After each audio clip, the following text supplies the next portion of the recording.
আমরা কিছুই ভাবছি না, মানুষ ভাবছে।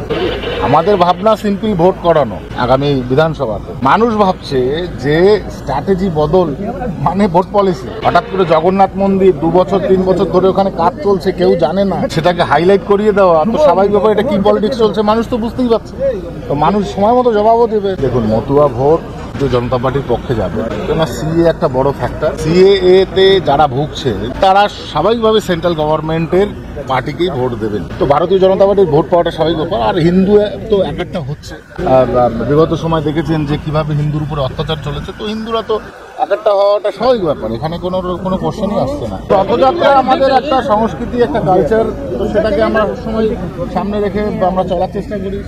যেভাবে চলে সেভাবেই প্রোগ্রাম হবে। সবসময় সব দিকেই ব্যালেন্স রেখে আমাদের চলতে হবে। সংগঠন সবসময় যে স্ট্রং থাকে বা থাকে না এরকম কোনো ব্যাপার নেই। সংগঠনের মধ্যে ঠিক ভোট আসার আগেই সংগঠনের যে অ্যাক্টিভিটিসগুলো সেগুলো হয়, তো স্বাভাবিকভাবে সেই অ্যাক্টিভিটিসের উপরে জোর দেওয়ার জন্য আজকের বৈঠকটা হয়েছে। তো এখানে কোনো বিশেষ কোনো পার্টিকুলার যে সংগঠন উইক বা স্ট্রং এরকম কোনো ব্যাপার না।